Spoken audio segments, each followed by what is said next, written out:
j'espère que vous allez bien. On se retrouve aujourd'hui avec un book haul. C'est la fin du mois, je viens de regrouper tous les livres que j'ai achetés ce mois-ci. Et je me rends compte que ça a été vraiment le mois craquage, mais énorme craquage. Je pense que je n'ai pas...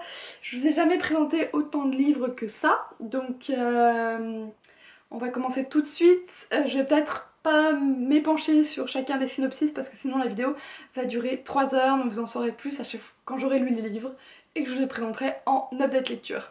Ah oui, et puis du coup je vais vous les présenter dans n'importe quel ordre, hein. J'ai pas fait VF, VO ou à partir du moment où je les ai achetés. Là il y en a trop pour que je puisse à peu près les trier. On commence avec une saga que j'ai commencé à lire en e-book et ensuite je me suis dit il me faut absolument les livres, donc j'ai acheté la suite en livre papier. Donc il s'agit de la saga Fièvre de Karen Marie Moning aux éditions, sortie aux éditions J'ai lu. Donc là on a le tome 3 avec Fièvre Fée. Ensuite, en même temps j'ai acheté le tome 4, donc Fièvre Fatale, et puis le tome 5, Fièvre d'Ombre, et je les ai déjà tous lus, je vous en reparlerai très vite dans un update lecture. Donc c'est une saga plutôt adulte, assez sombre, mais avec un personnage masculin juste, voilà, le top. Je vous en reparle très très vite parce que je peux plus me l'enlever de la tête. On continue avec la suite en fait de cette saga. Alors c'est pas vraiment la suite, enfin si c'est la suite, mais on va dire que les 5 premiers tomes sont basés d'un seul point de vue et que là dans la pseudo-suite, si, c'est quand même la suite en fait. Je vais arrêter de dire ça. Parce que, bon, il y a quelque chose qui se termine dans le 5e tome, mais il reste encore des choses qui ne sont pas terminées et donc à finir. C'est pour ça qu'on a un tome 6, donc c'est Iced, toujours de Karen Marie Moning, sauf que là je les ai achetés en anglais. Et ensuite Burned, donc toujours de la même auteure, hein. On a aussi un 7e livre, 8e livre je veux dire, non, si, 8e livre qui est sorti, mais il n'était pas encore sorti en paperback. C'est pour ça que pour le moment j'ai juste pris ces deux-là. Donc c'est la suite, mais de point de vue d'autres personnages. Je crois qu'on a plusieurs points de vue, en tout cas à partir de celui-ci, et qu'on retrouve les personnages qu'on avait dans la première partie de la saga. On continue avec un livre qui m'a été envoyé très gentiment de la part de son auteur, c'est Ceci n'est pas qu'une comédie romantique de Julie Gredd, aux éditions Jourdan Pixel. Donc avec une couverture que je trouve absolument, voilà, toute cocoonie, toute... elle donne envie en fait que ce soit presque l'hiver, qu'on se mette au coin d'un feu avec un bon chocolat chaud. Ici c'est l'histoire de bébé qui vient d'atterrir en fait avec son avion et elle ne sait pas, elle vient de se réveiller, elle sait plus où exactement elle se trouve et puis elle a vite se rappeler qu'en fait elle s'est fait un peu piéger par sa meilleure amie qui lui a demandé de passer les fêtes avec elle et plusieurs de ses amis dans son chalet perdu au milieu de la montagne et donc de la neige. Sauf qu'en fait, suite à une sorte de tempête, il n'y a que son avion à elle qui a pu atterrir.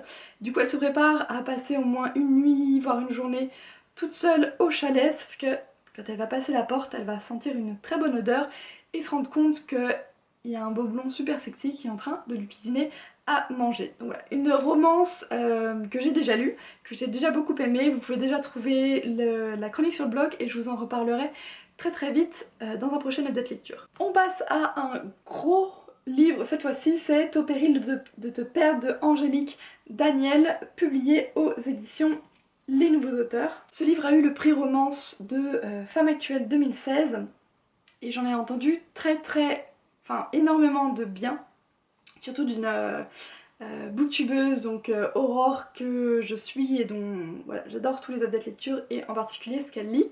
Donc je me suis jetée sur cette lecture. C'est une romance. Je crois qu'on suit les personnages sur de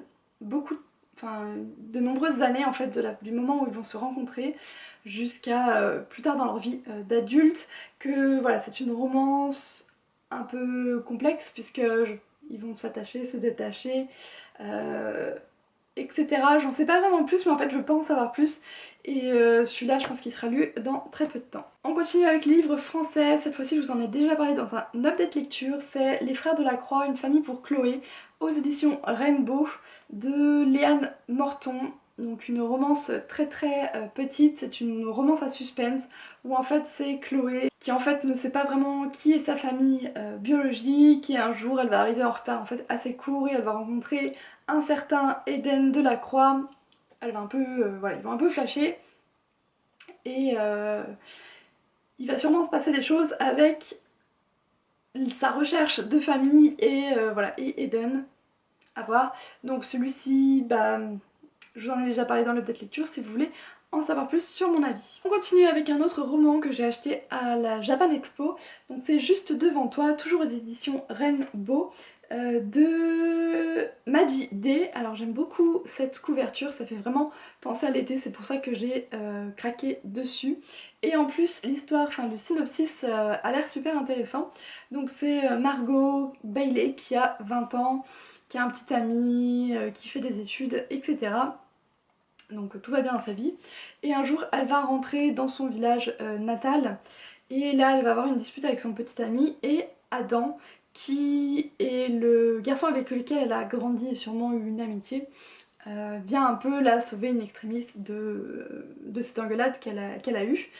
Et on les revoit 5 ans plus tard, elle vit à Manhattan dans une voilà, comédie musicale de Broadway.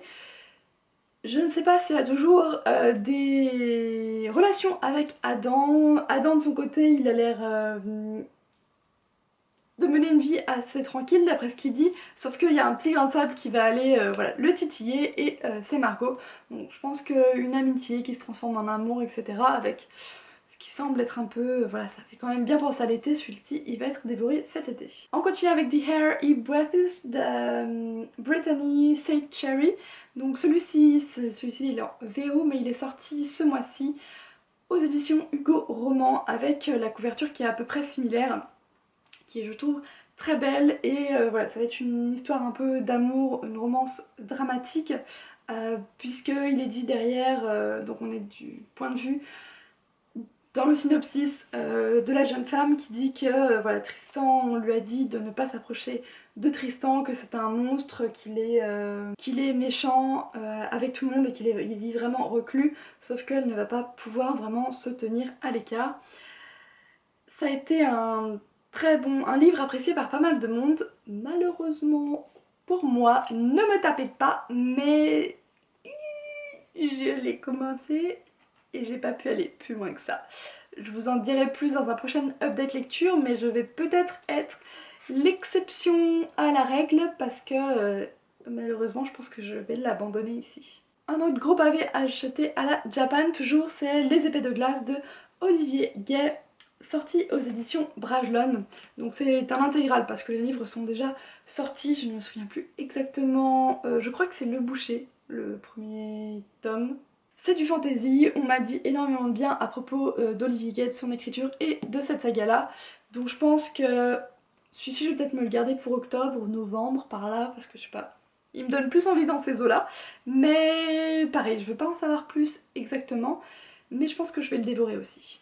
Un hardback dont je trouve la couverture absolument magnifique, c'est An Art Darken de Kirsten White.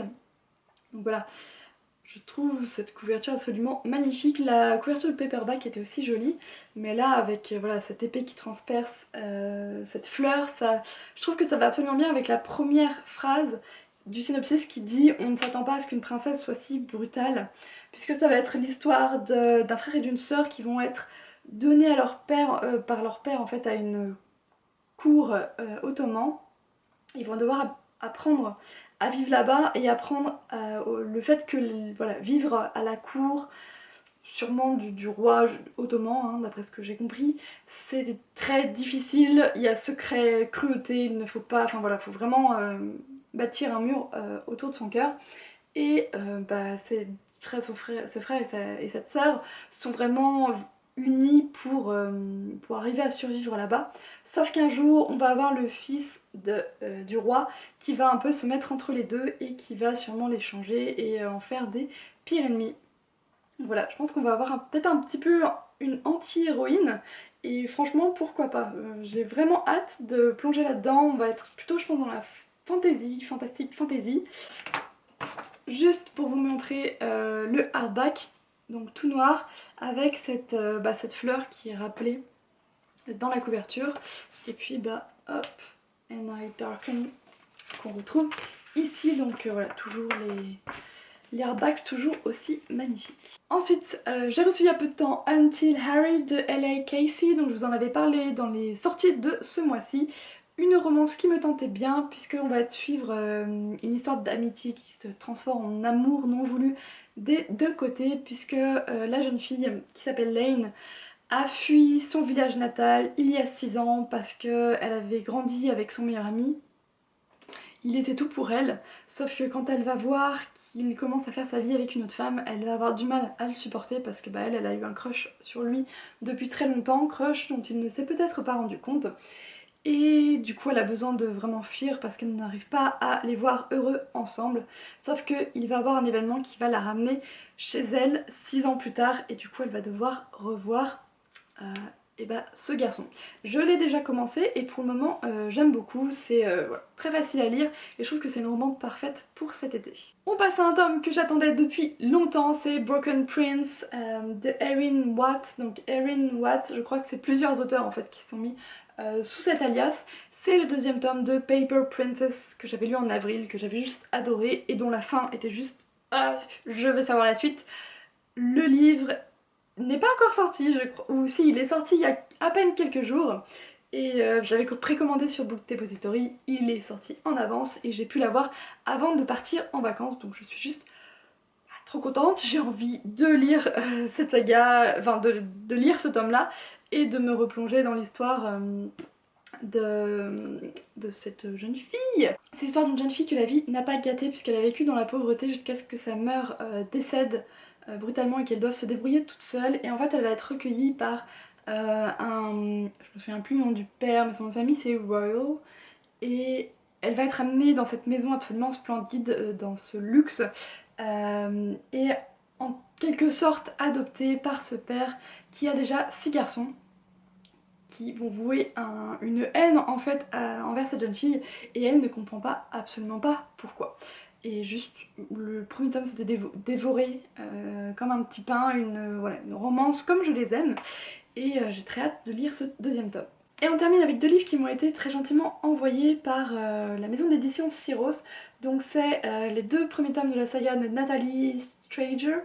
Ne ramenez jamais une fille du futur chez vous et ne retournez jamais chez une fille du passé. J'ai déjà lu le premier tome et je l'ai pas mal aimé. La chronique est aussi disponible sur le blog si vous voulez aller la voir. Et je pense que celui-ci je le lirai dans peu de temps. Donc en fait c'est l'histoire de 2 jeunes filles qui vont se rencontrer. L'une vit absolument normalement avec son père et ses 2 frères et l'autre va prétendre venir du futur très lointain et d'un futur qui change énormément par rapport à ce qu'elle vit. Ce qui est notre vie aujourd'hui et elle parle de notre vie comme du Moyen-Âge. Et ce que j'ai aimé, voilà, c'est qu'on va avoir la vision de cette jeune fille vis-à-vis de la société dans laquelle elle vit et ça nous pousse à remettre en question un peu la société dans laquelle nous vivons aujourd'hui. Donc voilà, encore merci pour cet envoi et je suis pressée de lire la suite. Ce sera tout pour ce book haul. Vous voyez, il y a quand même pas mal de livres, que ce soit en français ou en anglais. Pour une fois, il y a quand même pas mal de livres en français. Cette fois je vous ai pas présenté les e-books parce que j'ai pas tenu trop le compte, mais au final je crois que ce mois-ci il n'y a pas grand chose en e-book à part, enfin voilà, j'ai plutôt craqué sur des livres papier que sur des e-books.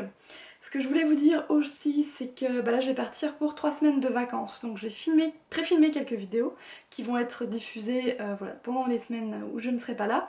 Il y en aura 1 ou 2 par semaine, ça va dépendre, et donc si je ne réponds pas tout de suite à vos commentaires, c'est pas que je vous aime pas, c'est juste que je n'aurai pas internet tous les jours, donc je ferai peut-être plutôt ça quand je rentrerai, où je vous répondrai peut-être sûrement plusieurs jours ou une semaine peut-être plus tard. Donc voilà, ne vous inquiétez pas, je suis juste partie en vacances et je vais emmener pas mal des livres que je vous ai présentés aujourd'hui. J'espère que cette vidéo vous aura plu et que vous aussi vous avez peut-être craqué sur des livres. N'hésitez pas à me dire en commentaire les livres sur lesquels que vous avez acheté, que vous avez peut-être déjà lu et aimé.